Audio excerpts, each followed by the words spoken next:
El día de hoy les cuento, genios. Vamos a estar reaccionando junto a un grosso, un crack, un titán. Vamos a estar reaccionando a un video del pastor Armando Alducin, mi amigo, genio, crack, titán del canal La Fe de la Iglesia, José Plasencia. ¿Cómo estás, amigo?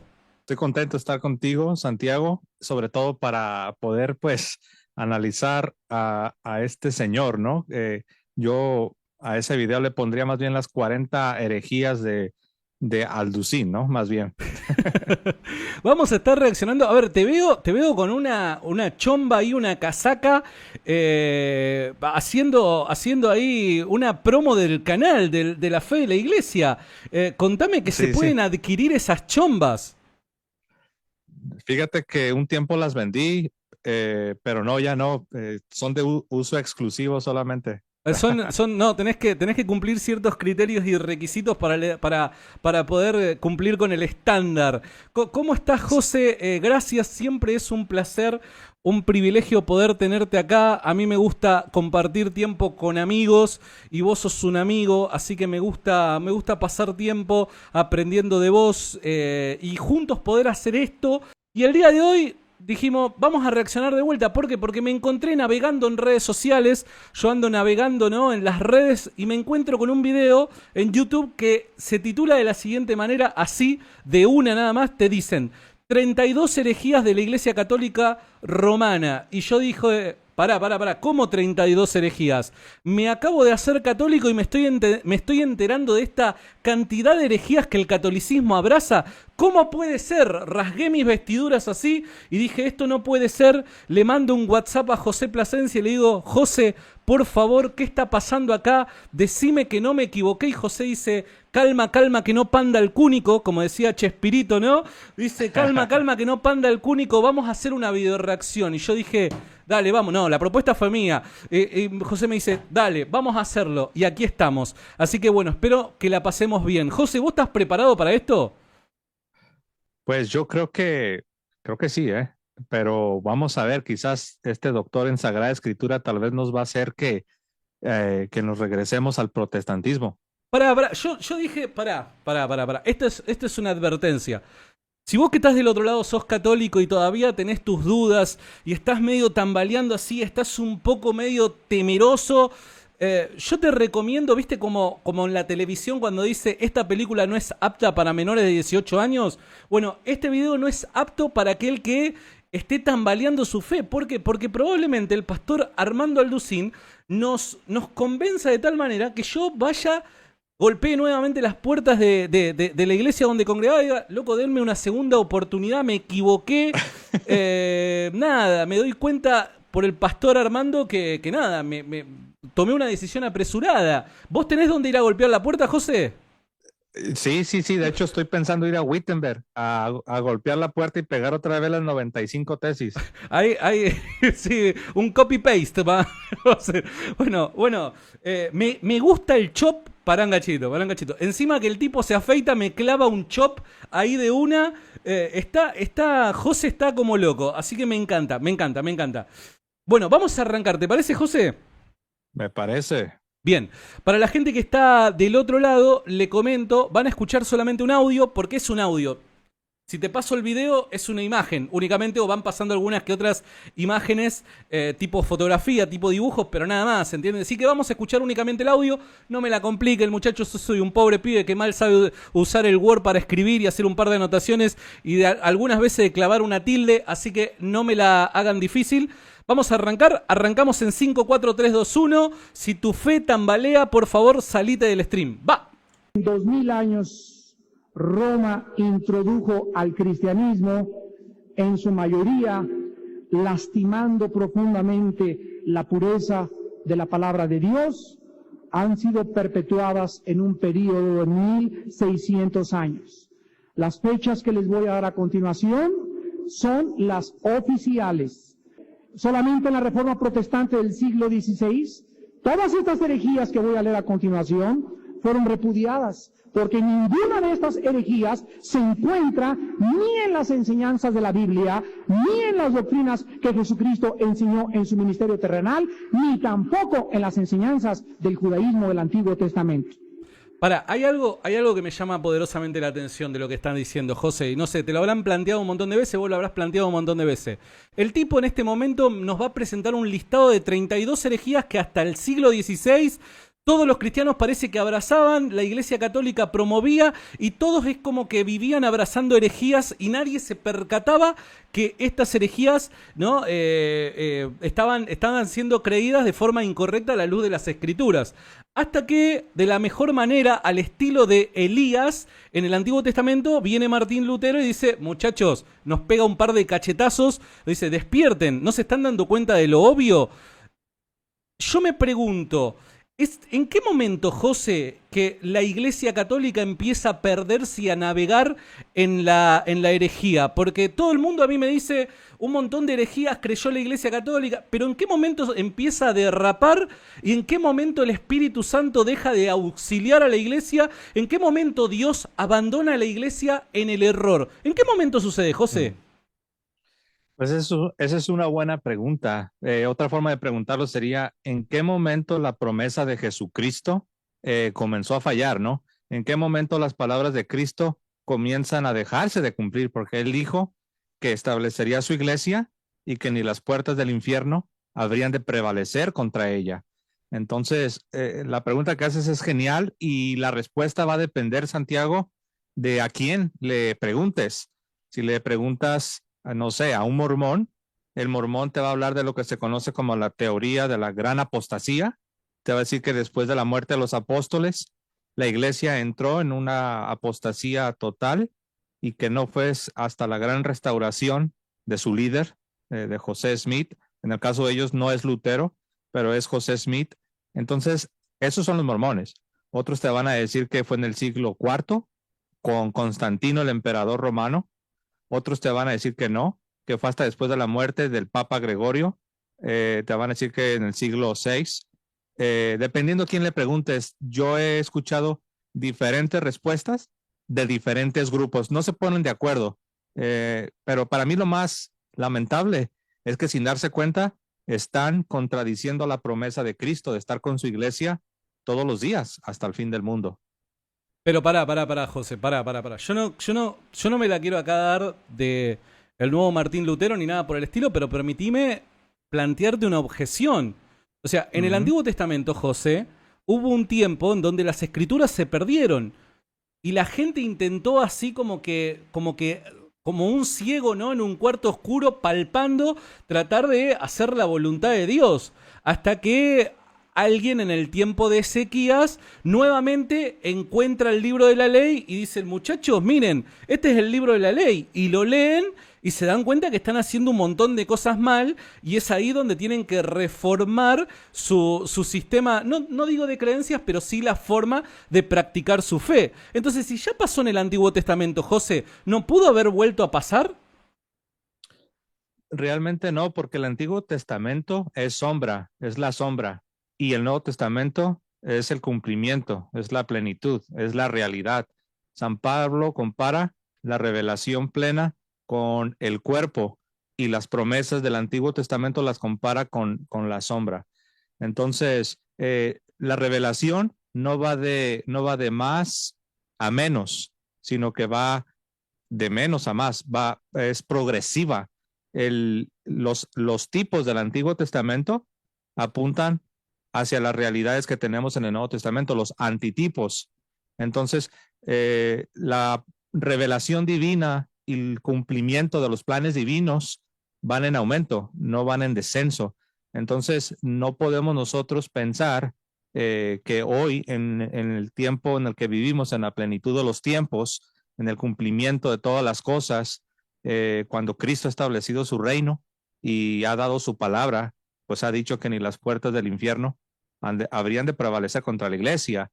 Entonces no podemos pensar que sí sucedió esta gran apostasía, que sería, de hecho sería peor, al ejemplo que tú das, sería mucho peor. Estamos hablando de algo de magnitudes mucho más grandes si creyéramos en la teoría de la gran apostasía, como creen muchos grupos que se les llama grupos de la restauración, como mormones, adventistas, testigos de Jehová, y diferentes grupos, ¿no? No podemos pensar de esa manera.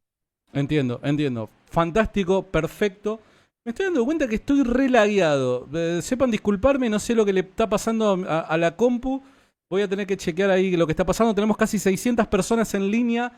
Dale like al video, comentalo si te gusta. Si te gusta esta clase de contenido, compartilo, no te cuesta nada. Mandá un share, creo que se llama así, no sé cómo se dice en inglés. Sepan disculpar a este argento un poco torpe.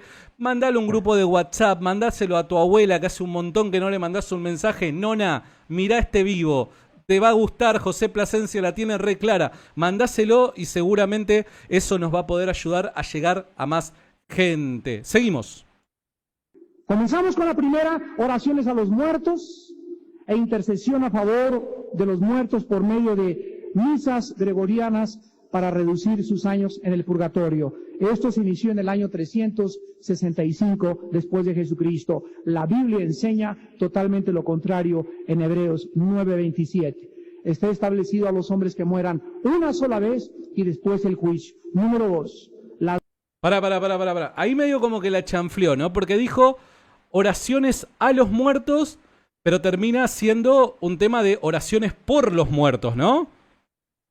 Sí, de manera sutil ahí como que le dio un torcijón, ¿no? Está Le torciendo mandó ahí ahí realmente su... Claro, tenés que estar ahí, ¿viste? Porque si no le mandó ahí una chanfleada que tenés que estar atento. Bueno, a ver, José, pero es tal y como dice Armando Alducín. La Biblia dice claramente en el libro de Hebreos que es la muerte y luego el juicio. Se terminó.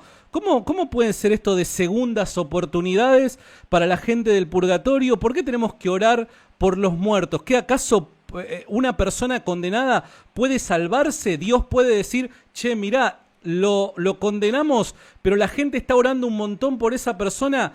Gabriel, borrá y volvé a escribir y mandalo a traer, algo por el estilo. ¿Es así, José, lo que cree el catolicismo?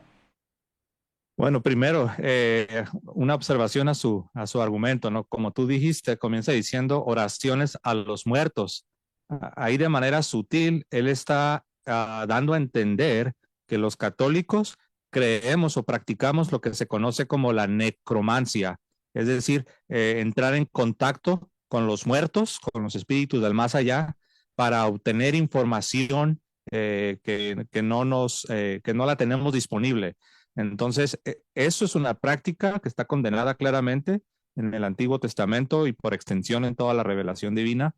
Y los católicos rechazamos y condenamos la necromancia. No creemos en estar entrando en contacto con los muertos para obtener favores o para obtener información como una especie de espiritismo. Después, como tú dijiste, brinca de oración, de hablar con los muertos o de oraciones con los muertos, brinca a orar por los muertos y como bien señalaste, parece que se está refiriendo ahí al purgatorio, ¿no? Entonces, su misma explicación como que contradice la supuesta herejía número 1, ¿no? Entonces, esta herejía, esto que él presenta como una herejía número 1, en la realidad, él termina cambiando su propio argumento y comienza a hablar del purgatorio, ¿no? Pero sobre lo que tú preguntabas, Santiago, sí, la Iglesia Católica afirma que solo hay dos destinos finales para las almas de los hombres. Uno es el cielo, la gloria de Dios, y el otro destino final es la condenación eterna, es el infierno. No hay tres, son dos. Lo que pasa es que este señor aparentemente estaría confundiendo el purgatorio con una especie de tercer destino, ¿no? Y el purgatorio no es un destino final para nadie. Número uno, el purgatorio es simplemente para los que fallecen en gracia de Dios, los que mueren habiendo tenido una amistad con Dios, pero que tienen algunas imperfecciones en su alma y antes de entrar a la gloria de Dios han de ser purificados. Ese es el purgatorio, es una purificación final que yo siempre repito, Santiago, que los protestantes sí creen en purgatorio, sí creen en una purificación final, solo que ellos dicen que esa purificación final es instantánea. En el momento que uno muere, como yo lo llamo, ellos creen en purgatorio por muerte. Dicen que te mueres y en ese momento de manera instantánea eres totalmente purificado para entrar a la presencia de Dios. Y la iglesia lo que siempre ha enseñado es que esa purificación final puede tomar tiempo dependiendo de las consecuencias o dependiendo de la gravedad de aquellas cosas que hicimos en esta vida, que ya están perdonadas, que seguimos en comunión con Dios, pero recordemos que los pecados, aunque sean perdonados, sí tienen consecuencias temporales. Y para muestra un botón, el rey David en el Antiguo Testamento fue perdonado, pero sí que le vinieron consecuencias. Entonces, ahí vemos nosotros por qué la iglesia nos ha enseñado en un purgatorio, no como destino final, sino como una purificación final después de la muerte, pero antes de entrar al cielo. ¿Cómo ves, Santiago? Sí, primero, si escuchan ladridos de fondo es porque mi perro todavía es protestante y bueno, se enoja cuando hago esta clase de streams. Segundo, entonces para, José, a ver, vos lo que me estás diciendo entonces que los que están en el purgatorio tienen la salvación garantizada. O sea, esto no estamos hablando de una segunda chance. No es que vos decís, no. Che, la verdad que, por dar un ejemplo, ¿no? Vamos a poner, no sé, un Stalin, ¿no? Un tipo que uno decís, este es malo y uno no puede decir, se fue al infierno. Pero, loco, o sea, según lo que conocemos, como que compró todos los números por las dudas, ¿no? Entonces, no es que un tipo de repente se compró todos los números, se fue para el infierno y acá la iglesia ora por los que están en el infierno y hay un ángel que dice, che, mirá todo lo que están orando por el tipo que está en el infierno. Y si lo rescatamos y van y lo buscan del infierno y se lo llevan para el cielo. Eso no es así, ¿verdad? El que va al purgatorio es porque tiene la salvación garantizada. ¿Estamos en lo correcto? Sí, exacto. Igual, vuelvo a mi argumento, ¿no? De que los protestantes de manera indirecta sí aceptan un purgatorio, aceptan una purificación final. Si tú les preguntas a ellos, a ver, pero esta purificación final, cuando te mueres y que dices que eres totalmente purificado, transformado, ¿a quién le aplica? ¿Le aplica a todos o solo los que mueren en la gracia de Dios? Ellos te van a responder, no, solo los que mueren en la gracia de Dios. Pues el católico es exactamente lo mismo. Esa purificación final, más allá de que no creemos que sea necesariamente instantánea, más allá de que puede tomar tiempo, pero es lo mismo, solamente le aplica a los que mueren en la gracia de Dios, no es una segunda oportunidad, no es como tú decías, no es para una persona que haya vivido una vida impía, una vida de rechazo de Dios, una vida de desprecio de la gracia divina, y luego después se muere y luego ofrecen, qué sé yo, oraciones por él y luego lo sacan del infierno y ves, ahí ya lo mandamos al cielo. Eso no puede estar más lejos de la verdad, es una caricatura, realmente es una caricatura. Ahora, discúlpame, yo no sé si el tiempo nos va a... Evidentemente no nos va a dar, ya son 8:30, no vamos a poder abordar las 32 herejías. Esta es una primer parte. Yo quiero saber si la gente que está en el chat, tenemos casi 750 personas en vivo, si la gente que está en el chat le copa esto, hacemos una segunda parte de las 32 herejías del catolicismo. No quiero spoilear nada, José, pero, a ver, seamos honestos, José, seamos honestos. Acá el tipo está acusando al catolicismo que de alguna manera se comunica con los muertos. Y vamos, José, a ver, la intercesión de los santos. ¿Cuántas personas no rezan a los santos y demás pidiendo intercesiones y demás? ¿Eso no es de alguna manera comunicarse con los muertos? Seamos honestos, José. Es diferente, ¿no?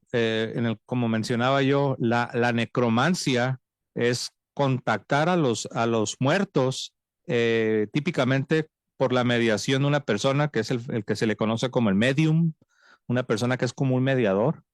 Y la idea es obtener información del más allá para beneficios, qué sé yo, a gente que quiere hacer alguna meta, algún proyecto, quiere las tener tomas de éxito, decisiones, ¿no? eso ocurría mucho en el mundo antiguo, ¿no? Los reyes decían, a ver, quiero ir con los agoreros, los medium y demás, para ver ellos qué dicen respecto al ir a la guerra contra tal pueblo, tal... Y bueno, estos supuestamente consultaban a los muertos y del más allá le pasaban indicaciones. Algo similar a lo que también Saúl quiso hacer, ¿no? Tenemos que ir a batallar contra los filisteos o no, ¿no? Algo similar también, ¿no? Sí, de hecho, ese ejemplo de Saúl es el ejemplo perfecto para hablar de la necromancia, lo cual es un pecado, lo cual es condenable, lo cual la iglesia reprueba. Y aquí lo principal, Santiago, es que este señor Alducin es obvio que desconoce los rudimentos de la fe cristiana. Si uno va a los credos de la cristiandad antiquísimos, que muchos protestantes los reconocen y los aceptan, pero si uno va a los credos, uno se va a dar cuenta que se afirma la comunión de los santos. Y cuando hablamos de pedir por las almas del purgatorio, cuando hablamos de pedir la intercesión, todo esto está fundado, está basado en la comunión de los santos. Está en el credo de los apóstoles, en el credo niceno, en todos los principales credos de la cristiandad que muchos, incluso protestantes, aún aceptan. Ahí se afirma claramente, creo en la comunión de los santos. Entonces, este señor Alducin no solamente ignora el catolicismo, sino que también está ignorando lo que incluso muchos protestantes aceptan hasta el día de hoy. También tenemos que recordar una cosa, ¿no? Los mandamientos, particularmente del Antiguo Testamento, aquellos que hacen referencia a la necromancia, tienen en mente esta clase de ejemplos que estamos presentando. En el mundo pagano, en el mundo antiguo pagano, no existía la idea de la intercesión de la forma en la que la presenta el catolicismo. Al menos en el tiempo de Moisés, los pueblos paganos no es que pedían una intercesión para hacia Dios o algo por el estilo, ¿no? Lo que practicaban claramente era la necromancia. Entonces, me parece que ayuda mucho el contexto, ¿no, José? Sí, exacto, porque si no se considera qué es lo que se está, por ejemplo, ¿no? Volviendo al mismo tema de Saúl, muchos, sin estudiar el contexto, sin ver qué es lo que se buscaba, a quién se estaba recurriendo y todo, sin considerar nada, nada más dicen, mira, aquí hay una persona viva que de alguna manera se está comunicando con alguien que ya falleció, por lo tanto esto es idéntico a lo que ustedes católicos creen.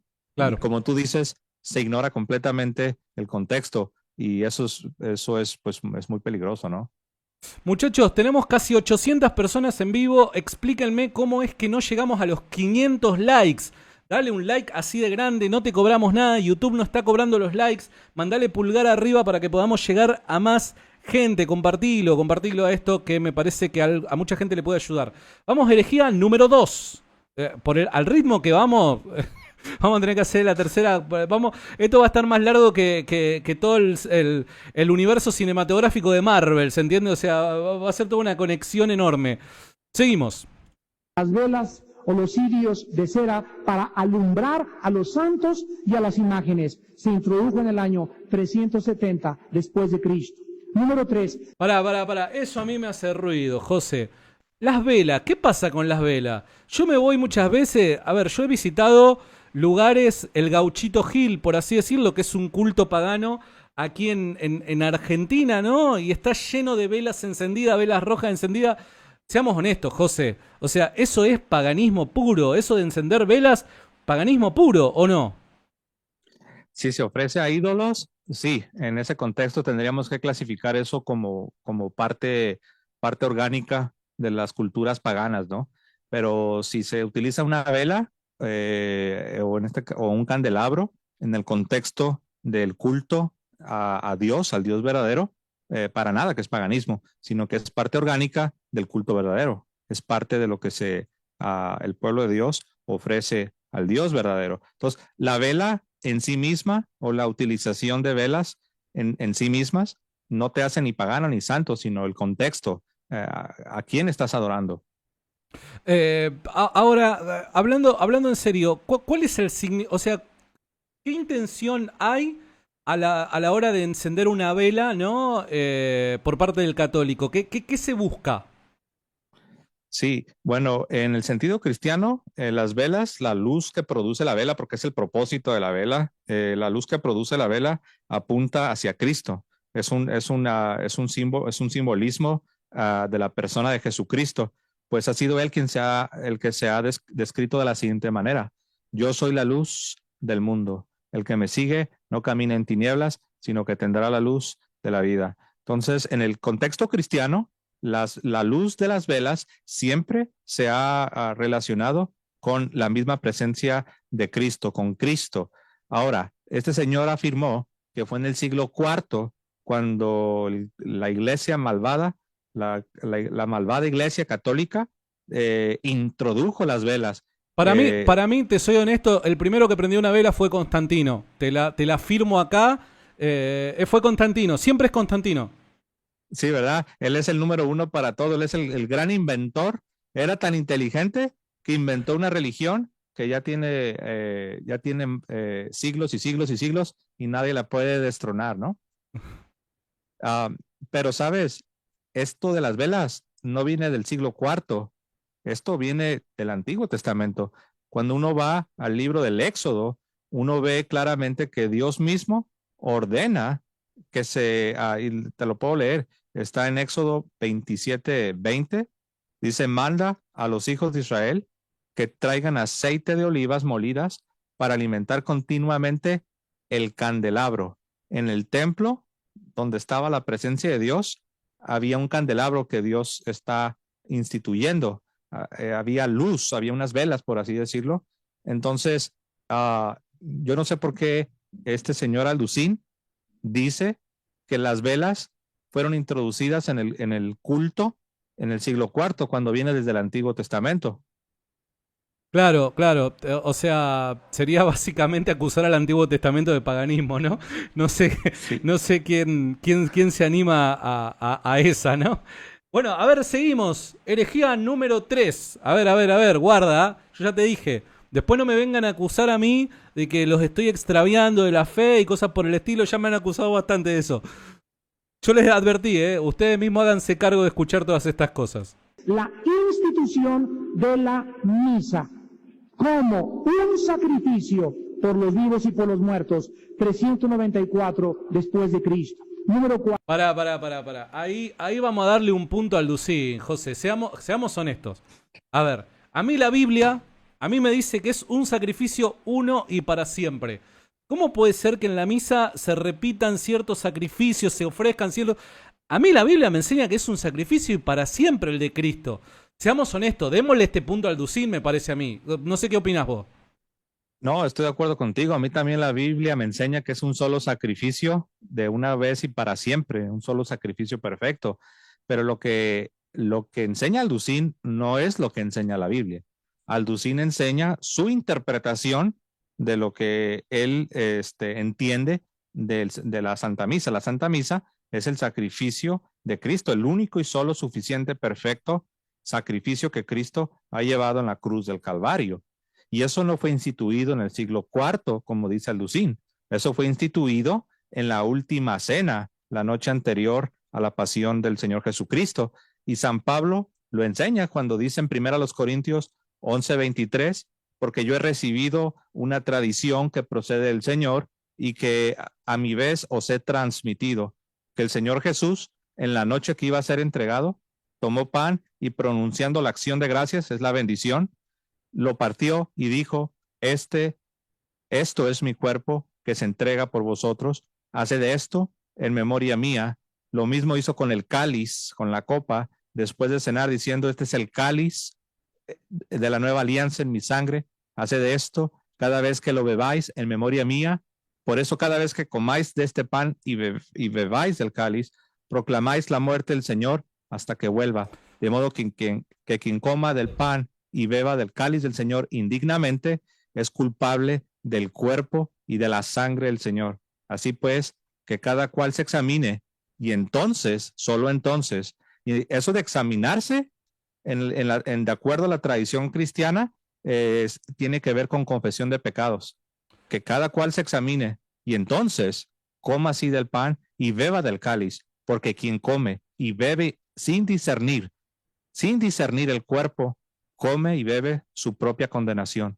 Por eso hay entre vosotros muchos enfermos y algunos incluso han muerto. Entonces, San Pablo nos está hablando de la Santa Misa. Algunos dicen que no tiene nada que ver con la misa.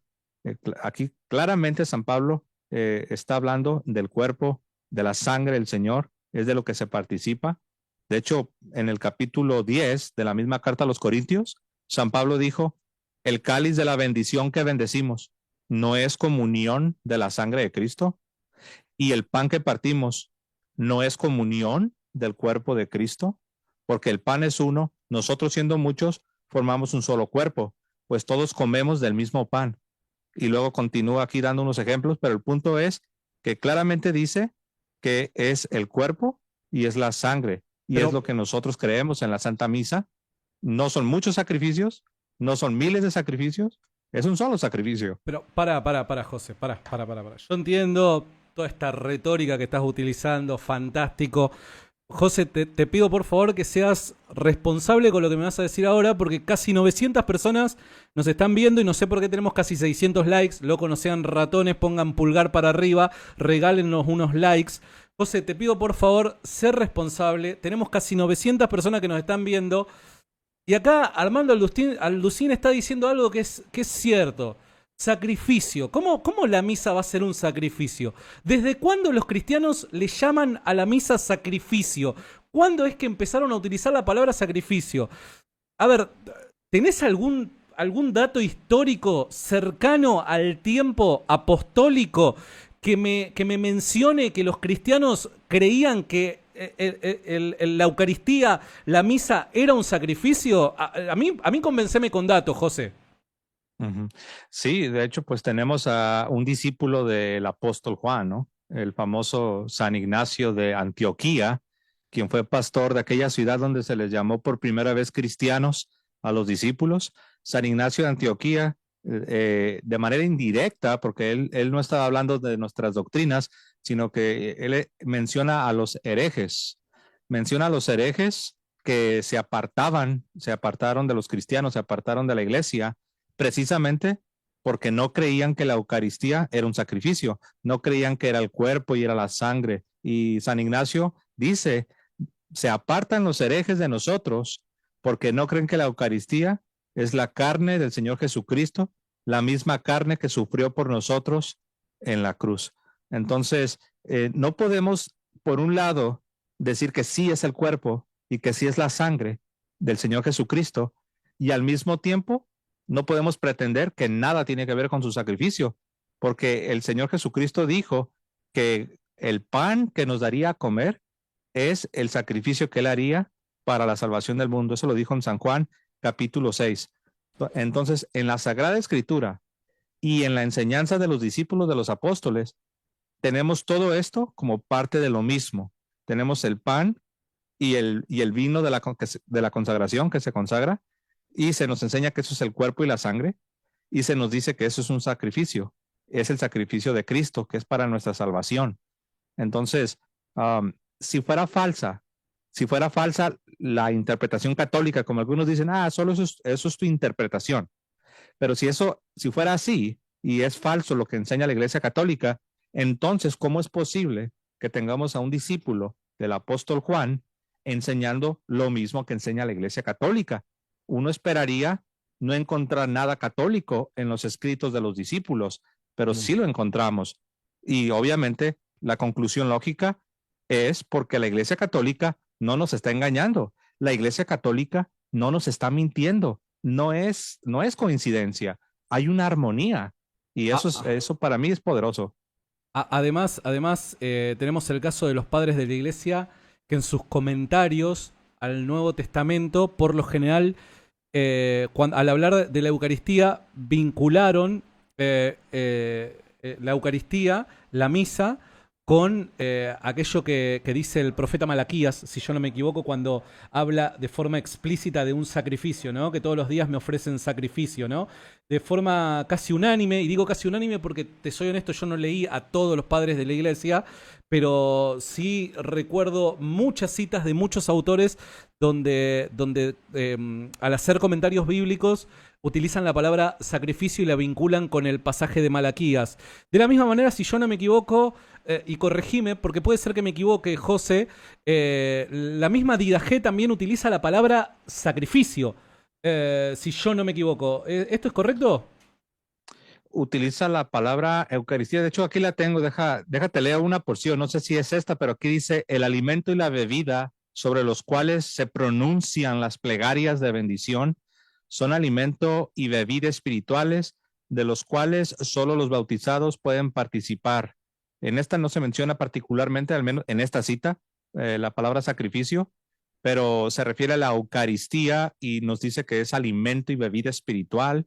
Tengo aquí la otra de San Ignacio, tengo San Justino Mártir, donde habla a este alimento lo llamamos Eucaristía y nadie puede participar de ella a menos que crea que nuestra enseñanza es verdadera. Lo recibimos, dice, lo recibimos como pan, dicen, perdón, no lo recibimos como pan o bebida comunes. Y esto es algo interesante. Me recordó, Santiago, a un ex ministro protestante que se hizo católico, que un día dice que después del servicio, que habían tenido pues lo que se llama la Santa Cena en este contexto protestante, y dice que en la cocina, en el bote de la basura, pues vio todos los trocitos de pan y todas las copitas que habían usado para el jugo de uva. Y dice que cuando vio eso, se sintió muy mal y dice que se puso a pensar, dijo, ¿cómo es posible que tratemos esto como algo común? Acabamos de tener algo donde había reverencia, donde era algo muy, ah, era algo muy especial para nosotros. Y aquí estoy viendo este bote de basura que tiene comida, tiene otras cosas, y estoy viendo ahí los trocitos de pan, y estoy viendo las copitas. Y dice que eso lo llevó a investigar cómo los primeros cristianos trataban la Eucaristía. Y si vemos a San Justino Mártir, que fue un gran defensor de la fe, un apologeta laico, él no fue sacerdote, él no fue obispo, él era un laico defensor de la fe. Y él dice, no los llamamos, no los recibimos como pan o bebida comunes. ¿Por qué? Porque estamos hablando del cuerpo y la sangre de Jesucristo. Eh, y si sigo leyendo la cita, no la terminé de leer, pero si sigo leyendo la cita, dice lo siguiente, tal como nos lo han enseñado, el alimento que se ha preparado en la Eucaristía a través de la oración eucarística que él pronunció, o sea, que Jesús pronunció, esto es mi cuerpo, dice, dice que eso es la carne y la Sí, sangre del mismo Jesús, sí, sí, sí. claramente. Yo me había equivocado, lo estoy chequeando y es alimento espiritual. Me había confundido con otro texto que tengo en mente. Le agradezco mucho a Marimar que nos envió un superchat desde Japón, papá. Desde Japón nos está viendo. Un abrazo enorme, no sé cómo se saluda en japonés, pero bueno, nada. Le mando un abrazo a toda la gente que está en Japón. Contanos de dónde venís, de dónde sos y demás. Tenemos más de 900 personas en vivo. Gracias a todos los que se conectan, los que comentan, los que dan su like y también los que nos envían superchat, porque eso también ayuda, obviamente. A ver, el internet no se paga solo. Hay un montón de cosas que no se pagan sola y nos ayuda un montón para poder seguir haciendo lo que venimos haciendo. José, ¿seguimos? Sí, sí, vamos por la siguiente herejía. La número 4, che, me parece que venimos un poquito atrasados, pero bueno, Oye, a ver, ¿cómo? Santiago, a mí esto ya me está dando miedo, ¿eh? Yo estoy por hacerme adventista del séptimo día. Lo estoy meditando. Hay que guardar el Shabbat, dijo. Bueno, vamos, seguimos. La adoración a María y su nombramiento como Madre de Dios se llevó a cabo en el año 381 después de Cristo. Esta herejía fue oficialmente adoptada por el Concilio Romano de Éfeso en el año 431 después de Jesucristo. A ver, pará, José, pará. Yo sé de que vos me la venís piloteando, me la venís remando, todo lo que vos quieras. Pero no me podés negar que la Iglesia Católica promueve adoración a María. Yo entro en una iglesia católica y María se encuentra enorme y yo veo las procesiones y María, llevan a María. Y discúlpame, pero la iglesia católica promueve la adoración a María, yo veo los rezos a María. María parece ser el centro. En vez de Cristo, María parece ser el centro. A mí me parece que esta se la tenemos que dar al Ducín, ¿eh? No, gracias a Dios, lo que sí se promueve es la veneración. Es la veneración a la Madre de Dios, a la Virgen María. Pero él lo que hace es confundir a su audiencia, haciendo pensar que esta veneración que se le da a la Madre de Dios, que de hecho es el cumplimiento de una profecía. Yo le llamo la profecía olvidada. Es la profecía olvidada en el mundo protestante, ¿no? Y me refiero a que ella dijo que todas las generaciones la iban a bendecir. Dijo que todas las generaciones la iban a llamar bienaventurada, que de hecho la palabra griega es una palabra no es muy fácil de traducir. La palabra griega que está en Lucas 1:48, Evangelio según San Lucas 1:48, es Makariusin. Makariusin. Esta palabra, algunos la traducen como será llamada bienaventurada, otros la traducen como será contada como bienaventurada. Si la tuviéramos que traducir al castellano para entender lo que se quiere decir, es será bendecida. En otras palabras, cuando ella dijo, desde ahora todas las generaciones me llamarán bienaventurada, lo que está diciendo es, todas las generaciones me van a bendecir. Entonces, eso es una profecía que se cumple precisamente en el contexto de la iglesia, en el seno de la iglesia. Obviamente me refiero a la única iglesia que Cristo fundó, la iglesia católica, que si alguien no me cree, pues para muestra un botón. Eso es lo que sucede precisamente en la iglesia. Se tiene esta veneración y se está cumpliendo las palabras de la misma Virgen en Lucas 1:48, cuando dijo que todas las generaciones la iban a bendecir, todas las generaciones la iban a llamar bienaventurada. Y si alguno dice, no, estás estirando la palabra, la respuesta es no, porque hay otro pasaje donde se utiliza prácticamente la misma expresión, no es idéntica porque esta es en el futuro, y la otra expresión, me refiero a Santiago 5:11, se utiliza macarizo, y macarizo es lo mismo, es hablar de alguien que es un bendito, es un bienaventurado, pero en este caso es en el tiempo pasado, porque se está refiriendo, si tú lees Santiago 5:11, a partir del verso 10, vas a ver que se está hablando de los profetas, se está hablando de Job, y si sigues leyendo, se menciona a Elías. En otras palabras, en el contexto de santos, en el contexto de justos, en el contexto de hombres venerados por el pueblo judío, es que se utiliza la misma expresión que se usa en Lucas 1:48 para hablar de que la Virgen María sería bendecida, sería bendita, sería llamada bienaventurada. Entonces, eso es una profecía y se cumple en la iglesia, pero no la adoramos, porque en el credo que los católicos repetimos todos los domingos que estamos en misa, claramente confesamos que creemos en un solo Dios y adoramos a un solo Dios, Padre, Hijo y Espíritu Santo.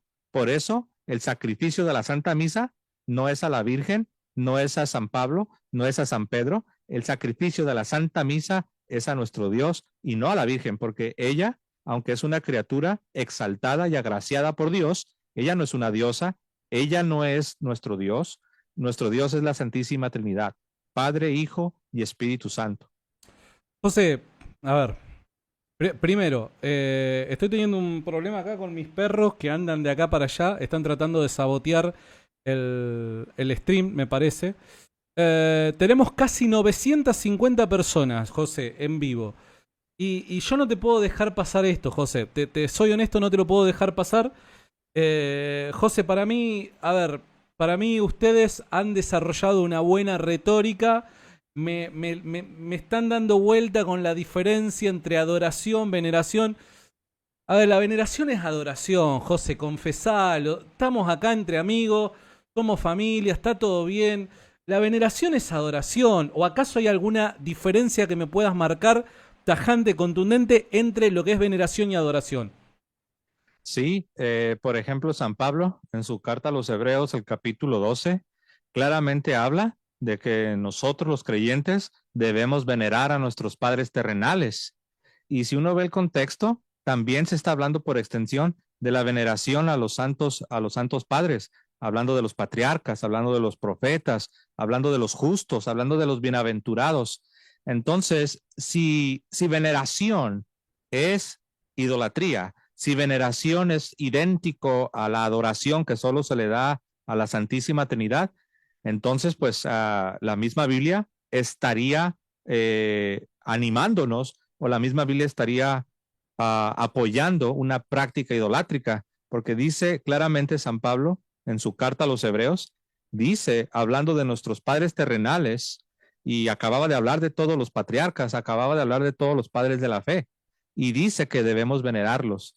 Y de hecho yo preguntaría, qué es Hebreos capítulo 11, el famoso capítulo de los héroes de la fe, el famoso capítulo de la fe? ¿Qué es Hebreos capítulo 11? Sino un discurso de veneración. Hebreos capítulo 11 es un gran discurso de veneración, donde se honra, donde se exalta, donde se alaba a los santos padres, a los héroes de la fe. Alguno dirá, no, para. ¿Dijiste exaltar? ¿Dijiste alabar? ¿Qué no sabes que solo se exalta y solo se alaba a Dios? Respuesta, estás en error.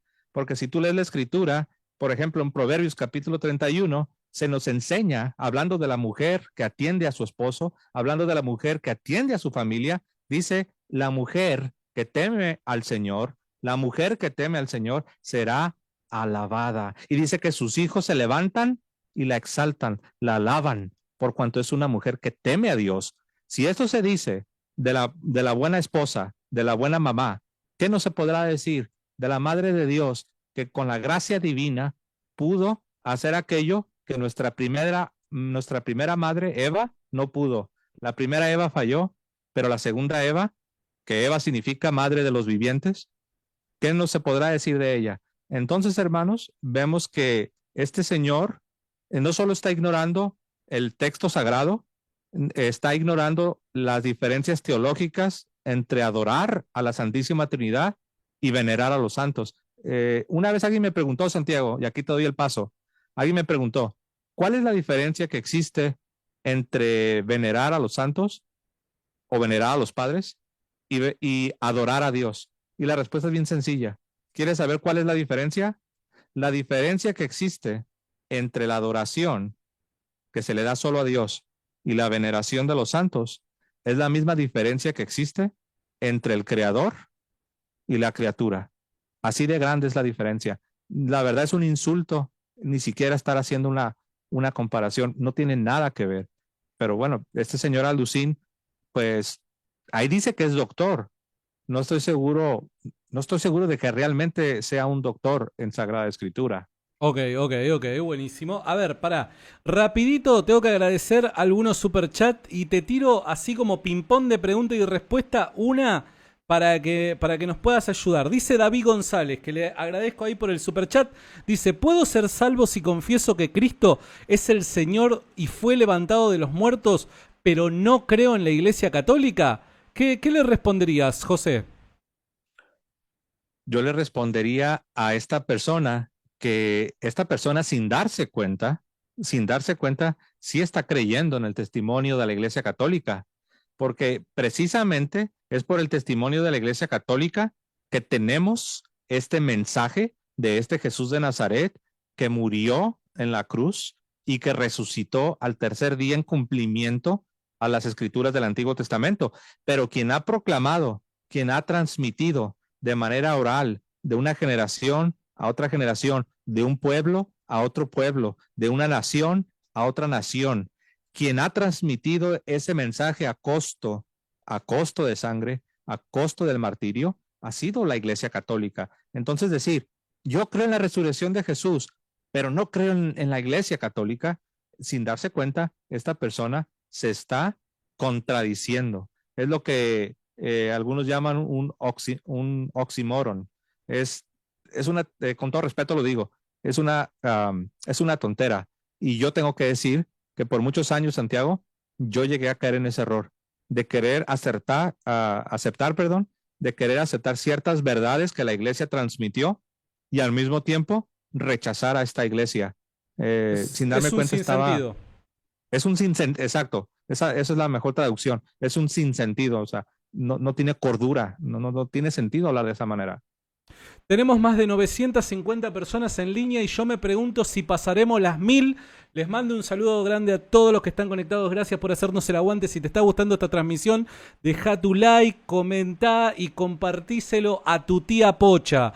Gracias Hernán Cortés también por el superchat. Ya hemos estado hablando acerca de la pifia de Alducín respecto a los últimos tiempos y el regreso de Jesús. Acá había otro superchat que tenía que leer. Gracias Marco Antonio G. Te mando un abrazo grande por el superchat también y por toda la ayuda que nos envían de todo tipo. ¿Está bien? Ya estamos a 30 de llegar a los 1000. Hoy llegamos a los 1000. Hoy llegamos a las 1000 personas y las superamos porque la gente se copa y acá Rincón Apologético tiene aguante, amigos. Tiene aguante. Mirá, José, yo te quiero ser honesto. El video dura 23 minutos 35 segundos. ¿A que no adivinás por qué momento vamos? Creo que vamos en la... no sé, pero... Sí, no, yo creo que vamos como en el minuto 3. Minuto 2. Vamos todavía, estamos menos del 10% del video, o sea que a mí se me hace que acá se viene una trilogía, algo por el estilo se tiene que venir, ¿eh? Dejanos saber en los comentarios si te gustaría una segunda parte de este video. Seguimos. Número 5. Las vestiduras de los sacerdotes debían de ser diferentes a la de los laicos. Los sacerdotes, dijo el pontífice romano, debían vestirse togas blancas, ponerse aquí un cordón alrededor y vestirse igual que los sacerdotes de el orden levítico del Antiguo Testamento. Esto fue impuesto en el año 500 después de Jesucristo. Pará. El tema de la vestidura de los sacerdotes, es cierto. Yo lo vi un montón. Yo lo vi, José. Yo lo vi, vestiduras con hilos de oro, una ostentación. Yo digo, loco, ¿por qué no venden esas vestiduras y le dan de comer a la gente? No sé qué tenés para decir, José, de verdad, tirame una, confesame una por lo menos. Sí, no, qué bueno que fueran con hilos de oro, ¿no? No, mira, la vestimenta sacerdotal no la inventó, como dice aquí el señor Alducín, no la inventaron los papas y dice que en el siglo IV, siglo V, eso viene desde el Antiguo Testamento y fue precisamente al que se le ocurrió esta idea de vestimentas sacerdotales, fue precisamente al mismo Dios. Lo vemos en Éxodo capítulo 28. En Éxodo capítulo 28, si uno ve claramente cómo Dios da órdenes de que los sacerdotes, y me refiero a sacerdotes, no en el sentido, sabemos que todo el pueblo participa del sacerdocio, todo el pueblo somos el real sacerdocio, pero Dios, aparte de que había constituido a todo el pueblo en general, y me refiero al Antiguo Testamento, aquí no estoy hablando del Nuevo, Dios había constituido a todo el pueblo como sacerdocio. Sin embargo, Él separa a unos hombres para participar de un sacerdocio ministerial. Y a estos hombres que Él separa para ser sacerdotes ministeriales, les da unas vestimentas especiales. Incluso estas vestimentas sí estaban más adornadas, sí eran más detalladas que las que usan los sacerdotes en tiempos de la Nueva Alianza. Y eso lo puede encontrar uno en Éxodo 28. Entonces, este señor Alducín, no sé dónde saca la idea de que es algo de los papas, es un invento de la Iglesia Católica, darle ropas o vestimentas sacerdotales a los que llevan a cabo el ministerio. Eso viene directamente de la boca de Dios en Éxodo capítulo 28, claramente. Y me llamó la atención cuando él decía de las batas largas y con un cinto en el pecho. Él no se da cuenta que eso es algo que se hace de acuerdo al modelo que vemos en Apocalipsis 1:13, en la visión que tiene el apóstol Juan, cuando dice que él volteó y vio a uno semejante al Hijo del Hombre, vestido con una túnica que llegaba hasta los pies y ceñido con una banda de oro a la altura del pecho. Entonces, menospreciar las vestimentas sacerdotales o tratar de hablar sarcásticamente de estas vestimentas largas con una banda y todo ese tipo de cosas, de manera indirecta estás siendo sarcástico con cosas sagradas que tenemos en la misma Sagrada Escritura, tanto en el Antiguo como en el Nuevo Testamento. Entonces, no sé de dónde saca esta idea de que es un invento de los papas o de la Iglesia Católica. Muy bien, fantástico. Iba a decir algo y se me pasó. Bueno, seguimos con el siguiente. A ver el siguiente. Acá se pudre todo. Acá con el siguiente se pudre todo. Se pudre todo, muchachos. Acá estalla todo. Número 6. La doctrina del purgatorio. Fue establecida por el Papa Gregorio el Grande el año 593 después de Cristo. La Biblia solo enseña 2 lugares después de la muerte: el cielo o el infierno. Marcos 9, 43, 48, Apocalipsis 20, del 11 al 15, Apocalipsis 21, versículo 8. Número 7. El purgatorio. José, ¿no hay un texto bíblico que vos me puedas señalar que existe el purgatorio, que hay un tercer lugar? Está bien, un poquito me adelantaste hace un ratito, pero seamos honestos, José, no hay texto bíblico que sostenga eso. Esto es algo que se lo sacaron de la galera en algún momento porque seguramente algún rédito económico les estaba dando. Dale, José, séme sincero. Sí, el único problema para el señor Alducín, y es algo que obviamente no lo está mencionando, es que sí está en la Sagrada Escritura. Número 1, porque muchos ni siquiera no te piden versículos. O sea, ellos de entrada no aceptan la idea de un lugar intermedio, donde uno pueda ser purificado antes de entrar a la gloria de Dios. No lo aceptan. Dicen que no, que es imposible que exista un lugar intermedio. Bueno, nosotros sabemos que eso es falso, porque antes de la venida del Mesías teníamos un lugar intermedio, que es el seno de Abraham, donde estaban las almas de los justos, precisamente esperando para ser purificadas cuando fuera consumado el sacrificio de Cristo. Entonces, no estoy diciendo que el seno de Abraham es idéntico al purgatorio, pero lo único que estoy haciendo es probar que esta idea de un lugar intermedio, esperando a la purificación final, no es algo inconcebible, no es algo que jamás se escuchó de eso en la historia bíblica. Pues entonces no conoces la Escritura. Ahora, número 2, San Pablo en su primera carta a los Corintios, claramente hablando de un contexto de salvación, en un contexto de purificación y en un contexto de la vida cristiana. En este contexto dice las siguientes palabras: Primera a los Corintios, capítulo 3, el verso 10, y lo leo. Conforme a la gracia que Dios me ha dado, yo como hábil arquitecto puse el cimiento, mientras que otro levanta el edificio.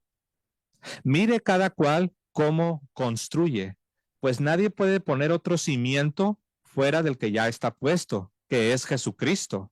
Y si uno construye sobre el cimiento con oro, plata, piedras preciosas, madera, hierba, paja, la obra de cada cual quedará patente, quedará manifiesta, tarde que temprano se va a mostrar. Y dice San Pablo, dice, quedará manifiesta, dice, la mostrará el día, porque se revelará con fuego, y el fuego comprobará la calidad de la obra de cada persona.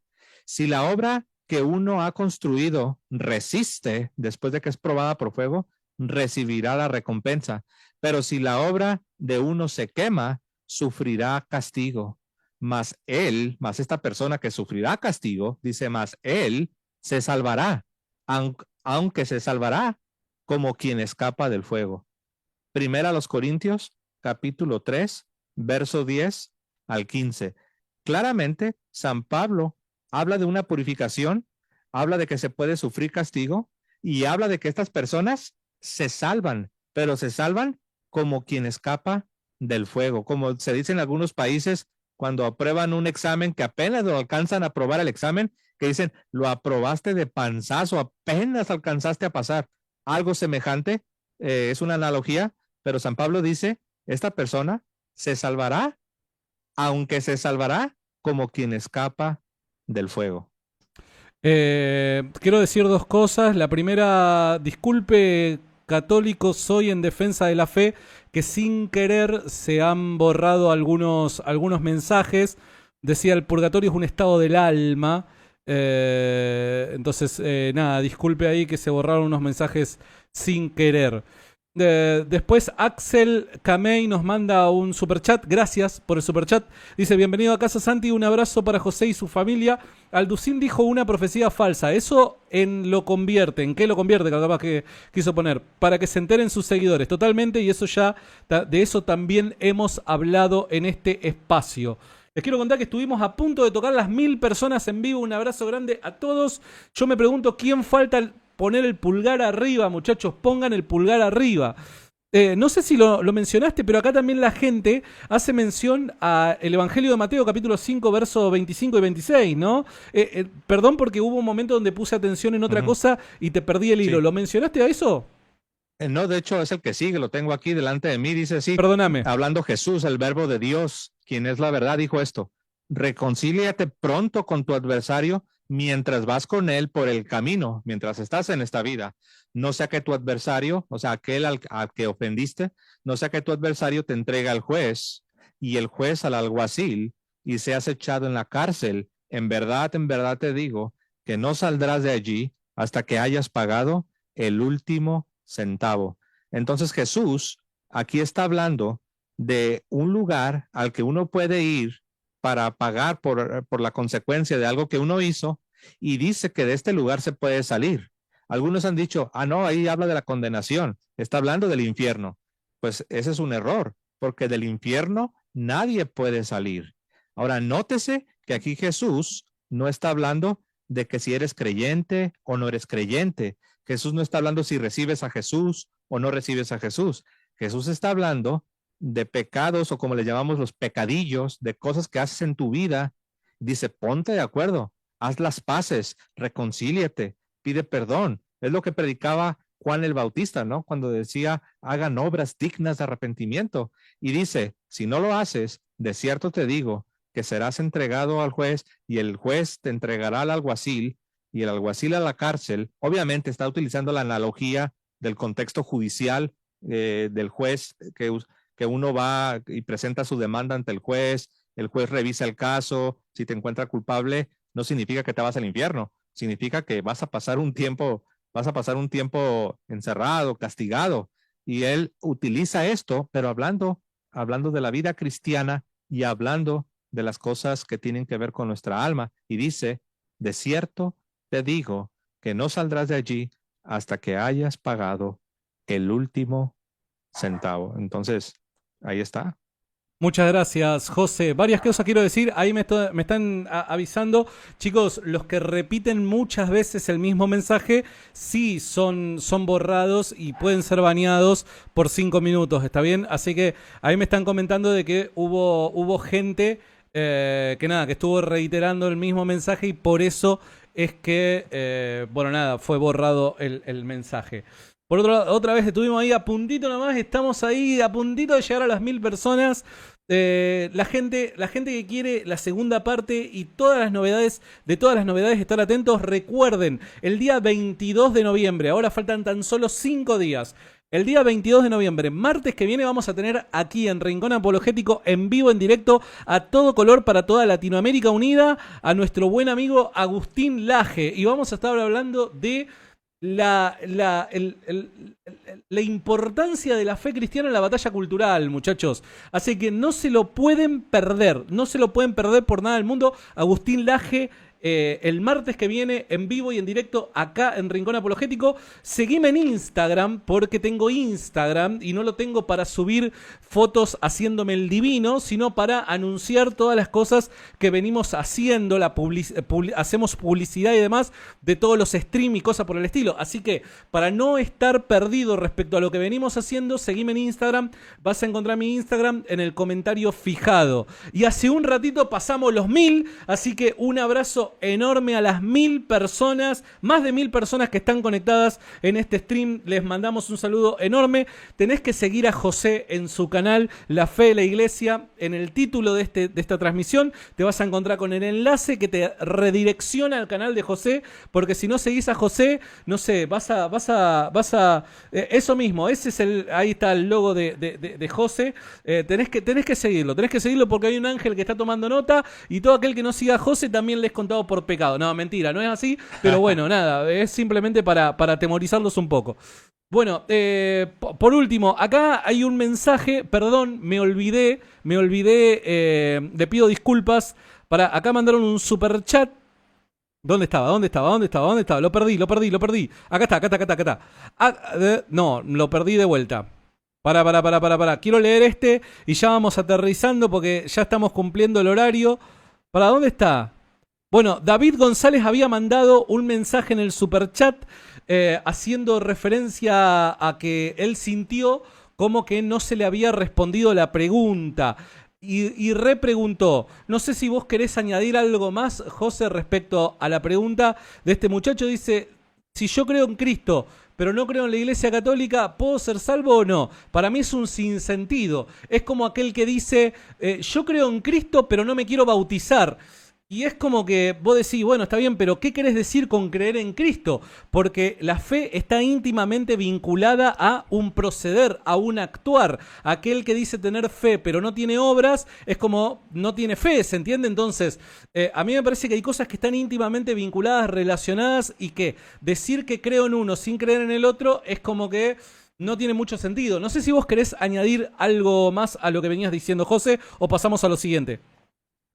Me da la impresión que tal vez esta persona, aunque estoy de acuerdo con lo que dices tú, Santiago, estoy de acuerdo porque la salvación, el evangelio, el mensaje procede de la predicación de la iglesia. Entonces a eso es a lo que se refiere Santiago, ¿no? Pero quizás esta persona me da la impresión que se refiere que alguien que no es católico en el sentido estricto, a pesar de que sabemos que todo lo que tiene que ver con el cristianismo procede del depósito que le fue dado a la iglesia. Pero bueno, sabemos que en la realidad hay personas que en el sentido estricto no son católicos y esta persona quiere saber si existe la posibilidad de que alguien que no es católico en el sentido estricto pueda alcanzar la salvación. Y aquí la respuesta puede ser de una o de otra manera.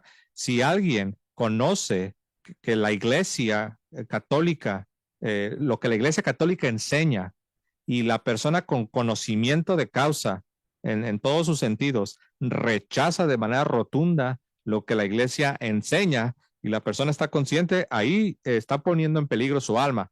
Ahora, si se trata de alguien que realmente jamás ha sido expuesto, y aquí quiero decir algo, porque algunos dicen, ay, José, ese caso que tú dices es hipotético. ¿Quién en nuestros días no ha sido expuesto a la iglesia católica? ¿Quién en nuestros días va a ser un ignorante? No, Hay un José, no montón de digas eso. gente. Depende, exacto. Yo siempre respondo, te equivocas. Nada más ponte a escuchar el testimonio de muchos conversos que te van a decir que sí sabían que existía la iglesia católica, que incluso algunos crecieron en hogares culturalmente católicos, pero los vas a escuchar que te van a decir, pero en la realidad mis ojos estaban cerrados. Yo no había realmente comprendido lo que en verdad era la fe católica, pero cuando lo hice, cuando comprendí, cuando fui enfrentado, cuando fui encarado, tuve que tomar una decisión. Y es cuando entonces la persona pues dice, se rinde, ¿no? Y da su sí. Entonces, la respuesta en concreto es depende. La culpabilidad sí tiene una variante y esta variante depende de si la persona es consciente o realmente ignora, verdaderamente está ignorando lo que la iglesia proclama sobre sí misma. Es cierto, y yo soy un ejemplo, José, yo soy un ejemplo. O sea, vos hace 2 o 3 años atrás, vos me decías de la Iglesia Católica, y obvio que voy a creer que existe la Iglesia Católica, la institución, Vaticano, papas, sacerdotes y demás. Yo era consciente de que existía. Ahora, yo no tenía la más pálida idea de qué era lo que creían y las razones por las que creían en lo que creían. Y una vez que fui descubriendo su doctrina, y una vez que voy descubriendo que hay razones para justificar una determinada postura doctrinal, yo no me puedo hacer como si fuera el ciego, ¿no? El que mira para el otro lado. Yo tengo que necesariamente tomar una decisión. ¿Por qué? Porque Dios me va a juzgar en base al grado de conocimiento que tenga respecto a la verdad y cómo yo correspondí con dicha verdad. Entonces, si para mí hay algo que es verdadero y mismo así me hago el tonto y le doy la espalda, eso se me cuenta como pecado. ¿Por qué? Porque Dios, que conoce mi corazón, sabe que yo sé que esto es verdad y mismo así le estoy dando la espalda. Otra cosa es, me parece, y ahí el juicio solamente es de Dios, uno solamente puede especular, pero contundentemente no puede decir absolutamente nada. Otra cosa es la persona que realmente, pese a que viva en Occidente, no tiene ni la más pálida idea de doctrina católica, ¿se entiende? Entonces, a mí me parece que Dios, siendo un Dios justo y siendo Dios omnisciente y pesando principalmente los corazones, Dios va a juzgar de forma correcta, punto. Entonces, no la hagamos más compleja de lo que es. Dios va a juzgar correctamente y punto, ¿se entiende? Pero bueno, yo soy un claro ejemplo de eso. Hay un momento en donde el grado de conocimiento que tenés exige que tomes una postura al respecto. ¿Se entiende? Y no es exige, tu entorno no te exige, las personas no te exigen. Hay una necesidad en lo más profundo de la conciencia de ponerse a cuenta con Dios, ¿se entiende? Porque la verdad está íntimamente relacionada con tu relación con Dios. Dependiendo de cómo vos reacciones a la verdad, dependiendo de vos qué hagas con la verdad, es cómo va a ser tu respuesta a Dios. Tu respuesta a la verdad es tu respuesta a Dios, punto. ¿Se entiende? Entonces, bueno, nada, perdón si lo expliqué un poco mal, pero es lo que a mí me ha pasado.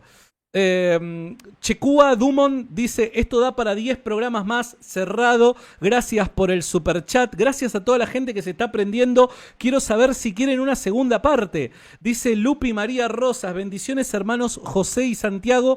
Gracias por el superchat. Dice Hugo Sánchez Landaverde. Dice: estimado Santi y José, yo tengo dudas sobre la adoración de la cruz de Semana Santa. ¿Adoramos al objeto como tal? ¿Pueden hablar más del tema? Gracias, los admiro mucho a los dos. Dios los bendiga. Yo no te puedo responder esa pregunta, obviamente. José, vos entendés entendés hacia dónde va la pregunta. ¿Querés decir algo? ¿Querés decirlo en otro momento? Yo creo que podemos tocar, porque ya veo que van varias preguntas de este tipo. Quizás para la segunda parte podemos incluso traer ya algo más preparado para no divagar demasiado. Bien, bien, buenísimo. Entonces, no te tenés que perder la segunda parte, si a vos te parece, Hugo, y te agradezco mucho por el superchat de corazón. Bien, va a haber segunda parte, nos quedan 7 minutos nada más, porque bueno, tenemos que ir aterrizando. José y yo estamos casados, o sea que no tenemos la libertad que muchos de otros de ustedes que pueden quedarse hasta las 5 de la mañana. Yo me cruzo un determinado horario y es como mi vieja cuando me tiraba la oreja porque llegué tarde a casa. ¿Se entiende? Tengo que pasar factura, tengo que nada, rendir cuentas dentro de casa. Entonces nos vamos con la herejía número 7, José. A ver, una me vas a tener que aceptar. Una, José, una. Dale, José, una. Vamos a ver qué es lo que dice Alducin. Vamos. El uso del latín para celebrar la misa y la oración en las iglesias fue establecido por el Papa Gregorio el Grande, año 600 después de Jesucristo. Número 8. Pará. Listo. Nos quedamos en la 7, la número 8 para otro momento. José, a ver, el latín, loco, el latín. El otro día me invita el padre Javier Olivera Rabasi, me invita a participar de la misa. Yo voy, ¿no? Y yo pienso de que, no sé, hay una batería, va a cantar Gilson, alguien va a cantar, ¿no? Yo vengo del palo pentecostal y de repente yo me encontré con una misa en latín y yo dije, acá me encuentro perdido, ¿qué es lo que pasa? O sea, eso yo no creo que venga de Dios. ¿De dónde sacaron, muchachos, que en latín se tiene que tiene que rezar todo junto a la congregación, tiene que celebrarse la misa en latín? Dale, José, por favor te lo pido. El latín no me lo vas a defender, ¿no? No, sí te lo voy a defender. Es obvio que este señor Alducin, pues, todo lo maneja con sensacionalismo, todo lo hace para pintar a la Iglesia Católica como malvada, todo lo que dice, todo parte de lo que yo llamo la hermenéutica de la sospecha. Todo es para hacer que la gente sospeche de la Iglesia, para crear prejuicios. Todavía no da la explicación y ya está pintando las cosas de esa manera. No quiere causar miedo en las personas, hacer que las personas no confíen, que no crean en la Iglesia. Y lo primero que quiero decir es que eso que dice él, que el latín, pues lo mismo, ¿no? Para todo dice que es un invento de los papas, es un invento de la Iglesia Católica, pero el latín es algo que, y escúchenme bien lo que voy a decir, el latín es parte de la providencia divina para preparar, fíjate, lo voy a repetir, el latín es parte de la providencia divina, la providencia divina tenía preparado esta lengua, el latín, para la evangelización de muchos pueblos paganos. Lo voy a repetir. La providencia divina tenía el latín preparado como un instrumento de evangelización para muchos pueblos paganos. Lo digo porque la Biblia lo dice. Cuando nosotros vamos a la Escritura, a San Juan, capítulo 19, vamos a encontrar algo muy interesante, que cuando se proclama a Jesucristo como el Rey Mesías, el Rey que habría de sentarse en el trono de David, el Rey de los judíos, vean lo que dice San Juan 19, 19 al 22, dice esto. Pilato también escribió un letrero, un mensaje, una proclamación. Escribió un letrero y lo puso sobre la cruz. Y estaba escrito, Jesús de Nazaret, el Rey de los judíos. Entonces, muchos judíos leyeron esa inscripción, porque el lugar donde Jesús fue crucificado quedaba cerca de la ciudad y estaba este letrero escrito en hebreo, en latín y en griego. Y de hecho se enojaron. Pero aquí el punto, no me quiero salir del tema porque se enojaron y le dicen, no, no escribas eso. Pero el punto es que esta proclamación, esta primera proclamación, así tan visible, tan pública, tan oficial, que se coloca en este letrero, uno de los idiomas, aparte del hebreo y aparte del griego, uno de los idiomas que aparece ahí es el latín. Entonces vemos que en la misma Biblia ya encontramos evidencia de el latín como una lengua para proclamar que Jesús de Nazaret es el Rey de los judíos, es el Rey mesiánico, es el Rey que viene a restaurar el reino davídico. Entonces, en el Nuevo Testamento vemos claramente cómo el latín es una de esas lenguas que a la postre sería usada para evangelizar muchedumbre de personas, multitudes, muchos pueblos paganos fueron evangelizados utilizando el latín como un instrumento. Yo no sé si habías pensado en esto, Santiago. No lo había pensado. Este es un tema que a mí me parece que amerita un programa aparte, porque también, evidentemente, sumándome a lo que vos decís, la lengua produce también efectos culturales que permitieron al cristianismo no solamente expandirse, sino también unificar criterios. Le permitieron al cristianismo que diferentes naciones pudieran apelar a un tipo de moral similar. Hay muchos efectos que una misma lengua con otros elementos que se comparten entre diferentes naciones son en última instancia beneficiosos y terminan trayendo paz, terminan trayendo armonía, etcétera, etcétera. Me parece que, a ver, si digo un poquito más puede ser de que nos quedemos mucho tiempo, entonces capaz que es un programa aparte que tendríamos que hacer respecto a estas cosas que se consideran, no, pero ¿cómo? El latín y cosas por el estilo. No, muchachos, porque me parece que si no es tener la visión un poco corta. Pero bueno, te invito en otro momento también a hablar al respecto si a vos te parece. Sí, yo encantado. Y recuerden que si alguien les empieza a decir que el latín es un invento de los papas, responde a esas personas, el latín estaba en la cruz. Totalmente. Hebreo, sí. Griego, sí. Pero el latín estaba. Y a mí me llama la atención, no sé si esto es coincidencia, no quiero tampoco especular demasiado, pero me llama la atención que es hebreo al centro latín y luego el griego al otro costado. Es hebreo, latín, al menos ese es el orden en el que San Juan lo describe, ¿no? Hebreo, latín y griego.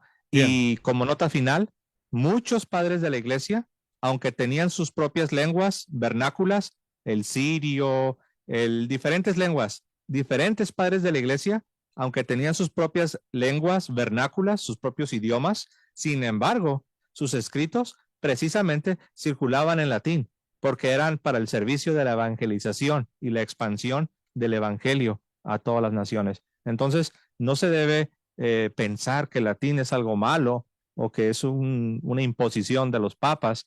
El latín ha servido a la evangelización y aparece en la cruz, precisamente en la primera gran proclamación pública de que Jesús es el Rey el Rey Mesías, Rey de Reyes, Señor de Señores, en hebreo, en latín y en griego.